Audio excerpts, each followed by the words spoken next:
Bon, par où commencer? Bon, alors, en fait, je voulais vous dire que je vais vous faire un message, un long message. Je sais pas si du coup ça s'appelle un message. Je vais tout vous expliquer depuis le 13 février, donc depuis le jour où ma fille et moi on est allés à l'hôpital et ma grand-mère pour l'IRM, et depuis aujourd'hui. Voilà. Comme ça vous allez vraiment tout comprendre. Parce que je vous avoue c'est très compliqué la situation qui se passe en ce moment. Mais je pense que vous devez savoir la vérité. Et je pense que vous allez vraiment, mais vraiment être choqués. Vous vous trompez, mais vraiment beaucoup. J'ai appris que, soi-disant, j'étais partie en Tunisie à mes fesses, que j'avais abandonné ma fille pour aller faire mes fesses. Mais c'est pas ça du tout ce qui s'est passé. Ça s'est pas passé comme ça en fait. Je vais vous expliquer. Je vais tout vous expliquer, mais en fait je vais vous expliquer depuis le début pour que bien vous compreniez. Donc je veux commencer du 13 février, du jour où je suis rentrée à l'hôpital avec ma fille, jusqu'à aujourd'hui comme je vous ai dit. Je veux vraiment rien louper. Vraiment j'y tiens. Aujourd'hui, je vais vous montrer ce que j'ai au poignet. Attendez. Ça, c'est parce que je suis allée aux urgences. Je vous expliquerai pourquoi. Mais comme je vous ai dit, en fait, j'ai tellement de choses dans ma tête, tellement de choses à vous raconter, à vous dire, que je veux rien louper. Et je veux vraiment que vous compreniez bien les choses. Parce que sinon, moi je me connais, là je suis en feu.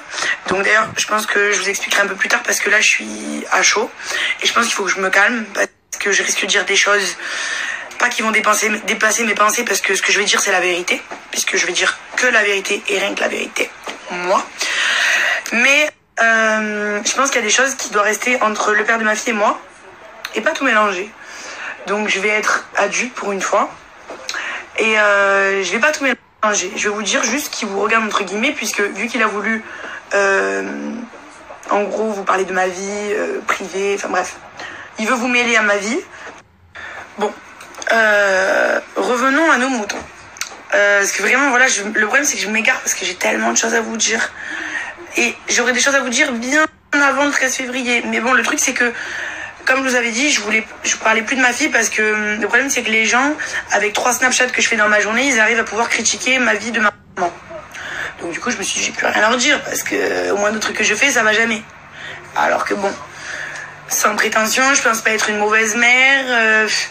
Vous allez me dire que certains, parce qu'évidemment, il y a un certain nombre de personnes qui disent que je m'occupe pas bien de ma fille, et il y a une grande majorité qui dit que je suis une bonne mère. Mais bon, on va parler de ceux qui disent que je suis une mauvaise mère.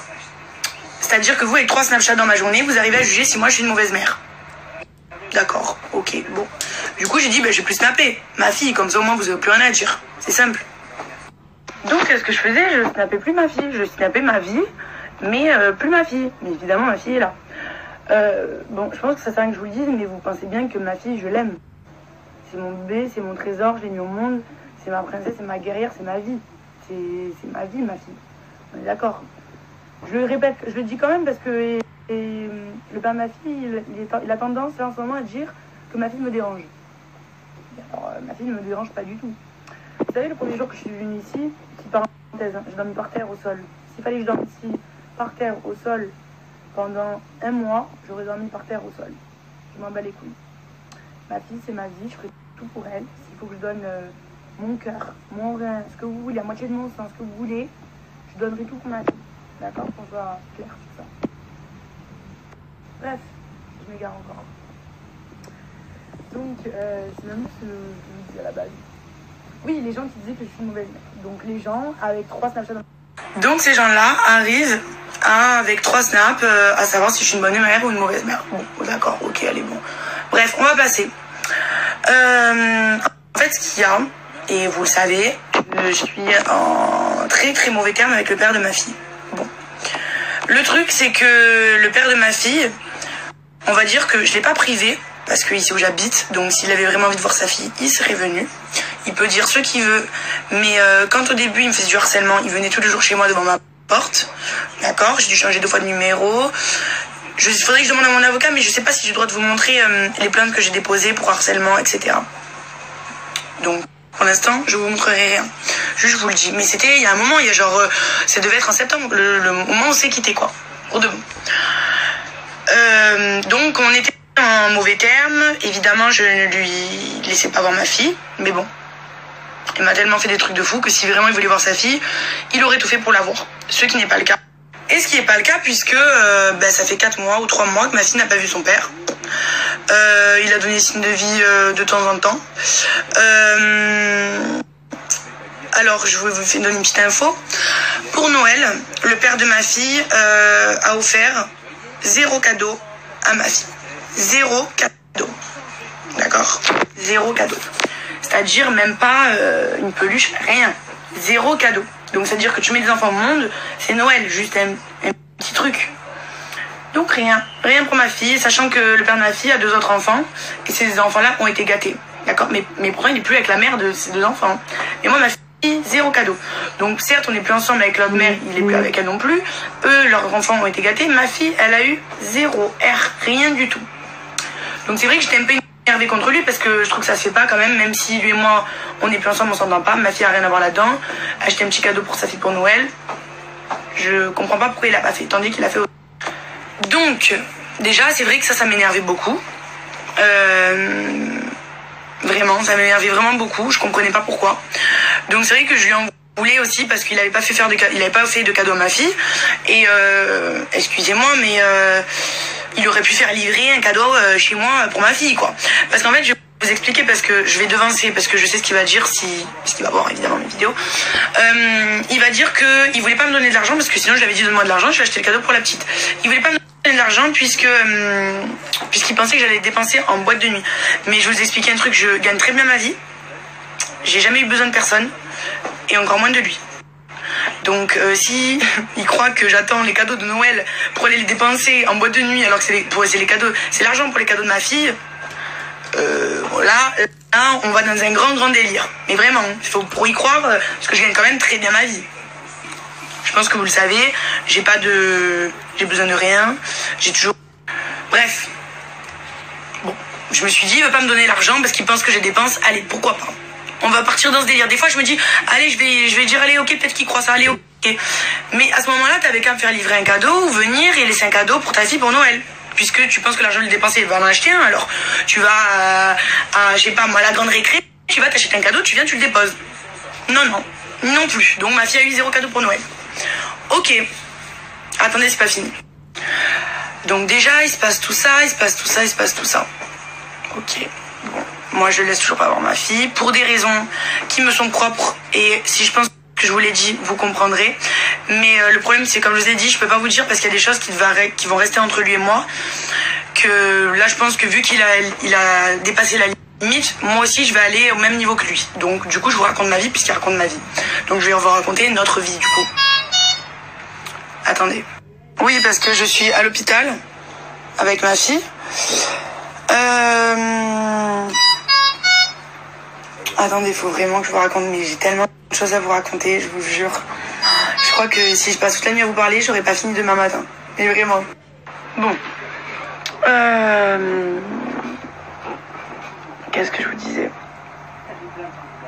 Attendez. Que je reprends ça, tout ça, ce que je vous disais. Je pourrais écrire un livre. Et la vérité, la fois, je crois que je vais écrire un livre. Tout le monde écrit des livres, mais moi aussi, mais je pourrais écrire 2 livres, je crois, vraiment, avec ma vie, 2 livres, mais vraiment, je vous jure. Donc bref, en gros, l'histoire des cadeaux, donc je vous disais, ouais. Si vraiment, je vous expliquais pourquoi je les ai pas laissés voir ma fille, peut-être que certaines mamans me comprendront. Mais comme je vous ai dit, je vais pas tout mélanger. Il y a des trucs qui vont rester quand même entre lui et moi privés. Donc je pourrais pas vous parler de pourquoi je l'ai pas laissé voir ma fille. Mais moi, je sais. Après, vous, je m'en fous, voilà. Mais c'est vrai que je vous explique, mais vous n'allez pas comprendre pourquoi. Mais bon, je vais respecter, je vais pas vous raconter. Comme ça, il pourra pas me dire... puisque, bon, comme je vous ai dit, vu qu'il veut vous mêler à ma vie, je vais vous expliquer notre vie. Mais voilà, il y a quand même des trucs que je vais respecter. Donc, bref, le temps passe. Ma fille, comme vous le savez, elle a un kyste au cerveau. Elle est née avec, c'était anténatal, donc elle avait ce kyste pendant qu'elle était dans mon ventre. Quand elle était dans mon ventre, aucun gynécologue m'a dit que ma fille avait un kyste. Je l'ai su quand ma fille avait 3 mois. Et je pense que je vous l'ai assez raconté, mais je vous le répète quand même. Pour les personnes qui ne me suivaient pas ou j'en sais rien. Donc c'est un kyste rempli d'eau. Je vous disais, c'est un kyste qui est rempli d'eau. C'est pas cancéreux. On a eu beaucoup de chance dans notre malheur, on va dire. Enfin, de la chance. Ouais. Voilà, que ce soit simplement de l'eau. C'est vrai que déjà c'était un gros choc pour moi, puisque c'est un premier enfant. Voilà. Donc bon, déjà gros choc, etc. Je vais pas parler de ça parce que je vais me mettre à pleurer. Enfin bref, donc ça, vous le savez déjà tous de toute façon.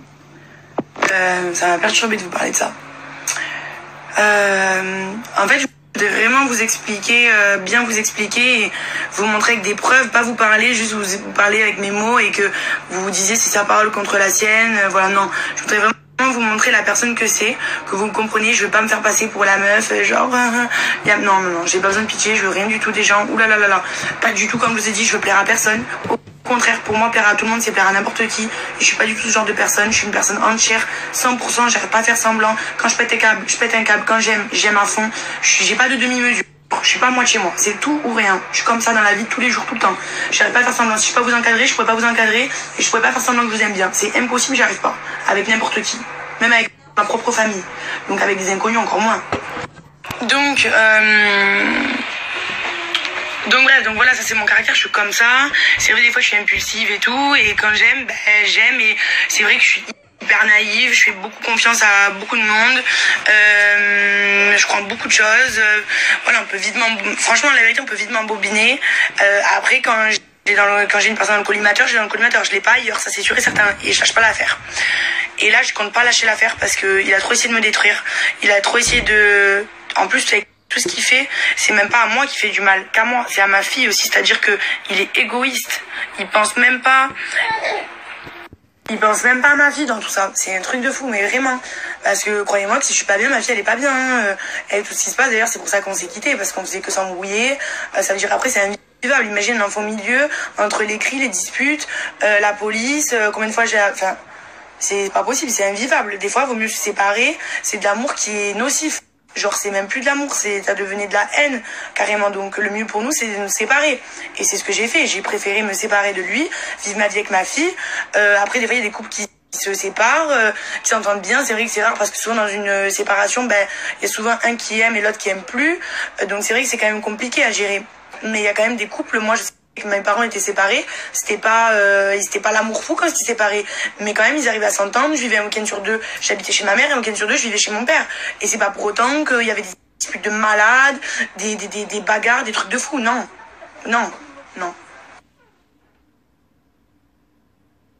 Enfin bref, je sais même plus ce que je vous dis encore. Il y a tellement de choses, il faudrait que je l'écrive et que je vous le lise, mais tellement que j'ai trop de trucs dans ma tête. C'est pourtant, moi j'ai une mémoire de moineau, je me rappelle jamais de rien, mais là c'est tellement loin tout ça, ça va tellement loin que comme je vous ai dit, je vais aller au bout des choses. Je voudrais vous montrer avec des preuves, vous montrer vraiment, parce qu'il essaie de me faire passer, comme je vous disais, pour quelqu'un de mauvais, une mauvaise mère, alors que je donne tout, je fais tout pour ma fille. Ma fille elle manque de rien, elle mange à sa faim, elle a tout. Alors ok, certes, parce que j'ai une belle voiture, elle vit dans un bel environnement, elle a une chambre, elle a des jouets, elle a des habits, ça fait pas tout. Ok, certes, parce que quand je disais Joy elle a tout, elle manque de rien, elle me dit mais il n'y a pas que ça, il y a de la négligence. De la négligence de quoi? Mais attendez, en quelle année, quand tu es mère de famille, tu n'as plus le droit de sortir? Mais en quelle année?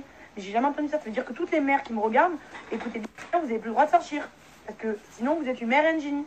Vous négligez votre enfant. Mais vous imaginez, c'est toutes les mères de famille, elles ont plus de vie. Mais j'ai jamais vu ça de ma vie. Enfin, ça, c'est n'importe quoi. Moi, je connais plein de mamans et je pense pas me tromper. Sinon, écrivez-moi. Mais quand tu es mère de famille, certes, ton enfant passe avant tout. Et je pense que tu as le droit aussi de te retrouver toi-même et de pouvoir sortir et t'amuser. Je pense. Parce que sinon, alors, c'est quoi ça, quoi? Ça veut dire que t'as un enfant, tu n'as plus de vie. Je connaissais pas. Enfin, je savais pas, j'étais pas au courant. Je connais plein de mamans qui ont des enfants et qui sortent. Hein. Je n'ai jamais vu, c'est pas parce que tu sors que ta fille est négligée. Ma fille, je me suis mis comme un accord commun avec ma grand-mère. Que ma grand-mère gardait ma fille tous les samedis soirs. Donc tous les samedis, je suis libre, j'ai le droit de sortir comme j'en ai envie, puisque je récupère ma fille le dimanche. C'est-à-dire que je dépose ma fille chez ma grand-mère après manger, donc on va dire vers les 19h30, 20h. Donc je donne à manger à ma fille, je dépose ma fille chez ma grand-mère, je me prépare, je sors. Je rentre à l'heure que je veux, je fais ce que je veux de ma vie, je fais ce que je veux de ma vie, je vous parle bien, je vous dis bien ce que je veux de ma vie, d'accord? Du moment que ma fille n'est pas là, je fais un peu ce que je veux. Et je la récupère le dimanche, on va dire, vers les 17h. C'est-à-dire que ça fait même pas... quand je récupère ma fille à 18h, ben, je suis en forme. J'ai 26 ans, encore heureux qu'un lendemain de cuite à 18h, je suis en forme. Il ne manquerait plus que je sois comme ça, comme une loque. Ça va quand même. Ça va, j'ai 26 ans non plus, j'ai pas 12 ans et demi. J'en ai vu d'autres, des sorties. Ma fille, elle est loin de me déranger. Il y a plein de personnes que je connais, plein de gens qui ont une grande famille, qui ont des frères, des sœurs, des tantes qui gardent leurs enfants. Moi, j'ai plus de maman. J'avais perdu ma mère, j'avais 10 ans. Donc la seule personne que j'ai pour garder ma fille, c'est ma grand-mère. Donc ma fille, le samedi, elle est chez ma grand-mère, c'est comme ça. Il y a des personnes qui ont leur famille tout le temps, qui vont, qui les déposent, qui font plein de choses. Ma fille, elle va pas à la crèche, la garde H24 avec moi. Elle est chez moi du lundi au samedi. Voilà. Bref, et ma grand-mère, ça lui fait vraiment très plaisir de garder ma fille, parce que pour vous dire quelque chose, c'est que ma grand-mère, ma fille, parce que du coup, ma grand-mère, pour ma fille, c'est son arrière-grand-mère. Mais ma grand-mère, vraiment, comment vous expliquer, ma grand-mère, ma fille, pour elle, c'est limite comme sa fille. Parce que du coup, ma grand-mère a perdu sa fille, puisque moi, j'ai plus ma maman. Donc, ma grand-mère, c'est la mère de ma mère. Donc, vous comprenez le lien fort que j'ai avec ma grand-mère. Donc, je peux vous dire quelque chose, je pense que ma grand-mère aime plus ma fille que moi, mais vraiment. Tellement qu'elle aime ma fille, ma grand-mère. Elle pourrait tout donner ici pour ma fille. Vraiment, toute ma famille, on aime tous ma fille. Tout le monde est content, enfin, tout le monde aime ma fille. C'est un enfant qui est aimé dans ma famille, vraiment. Donc, bref, en gros, je vous disais parce qu'il me critique, enfin, il me critique. Il dit qu'en gros, voilà, je sors, je m'amuse. Le samedi, c'est vrai que ça peut m'arriver de sortir de temps en temps aussi, hors samedi, de faire garder ma fille. Je prends une nounou que je paye, qui vient à la maison, je rentre. Bon, j'ai quand même le droit quand même, non? Ce que je sache, depuis quand je rends des comptes aux gens, tant que ma fille, elle dort, ma fille, hein. Elle dort, mais ma fille fait des nuits complètes, hein. Donc elle me voit ni partir, ni rentrer, hein. Enfin bref. Après, je pense qu'il y a un petit groupe de personnes où on va savoir, je sais peut-être c'est lui qui a monté un truc pour essayer, on va dire, de me nuire, de me détruire ou de me salir en fait. Mais franchement, je vous dis, il n'y a plus rien qui m'atteint. Mais vraiment, je suis dure comme jamais. Enfin bref. Donc, tout ça pour vous dire que donc il essaye de dire que je suis comme ci, que je suis comme ça. Bref. Bon, ok, alors ça aussi on va dire, allez, on passe. En gros, je vous explique qu'il trouvera toujours quelque chose à dire. Même si je fais des choses bien, je vous jure qu'il trouvera toujours quelque chose à dire. Alors maintenant, je pense que j'ai un truc dans ma tête. Après, est-ce que ça, c'est vrai ou pas, c'est pas vrai, ça, je sais pas. Tout ce que je dis, en tout cas, c'est la vérité. Mais ça, c'est un truc que moi, je pense. Je me suis dit que là, il s'est rapproché de ma fille, peut-être pour pouvoir m'avoir plus près de lui. Parce que ça faisait 4 mois que j'avais plus de nouvelles. Pour tout vous dire, je vais être honnête, hein, j'ai rencontré quelqu'un Bref, j'ai rencontré quelqu'un. C'est-à-dire que vraiment, le père de ma fille, pour moi, il est loin derrière. Loin derrière. Vraiment, c'est terminé. J'ai quelqu'un d'autre dans ma tête, voilà. Donc, je me suis dit, là, avec tout ce qui s'est passé, tout ce qu'il fait, c'est parce qu'il voit que c'est mort. Il n'y a plus rien pour lui. Je sais pas, peut-être qu'en me revoyant, c'est ce qu'il me disait. Après, il disait que c'était pas vrai. Que genre, en me voyant, mais ça, il vous dira que non encore. Ça, c'est moi, j'invente, je me la raconte, genre. Bon, les amis, je vous coupe. Il y a 2 infirmières qui viennent de venir me voir en me disant qu'ils ont reçu un appel anonyme, que je devais surtout pas descendre fumer une cigarette parce que sinon, j'allais me faire agresser. Donc, je pense que vous avez compris pourquoi, parce que vu que je vais mettre des snaps en expliquant tout ça, et évidemment, j'ai aucun ami à Marseille, à part lui. Et comme par hasard, je suis en train de vous raconter tout. Et là, l'infirmière vient de venir dans ma chambre avec ma fille en me disant surtout, je viens de recevoir un appel anonyme. On a laissé un message en disant que vous ne devez pas descendre fumer une cigarette, sinon vous allez vous faire agresser. Donc, au cas où, s'il m'arrive quelque chose dans la nuit, je me fais agresser ou quoi, vous savez qui c'est.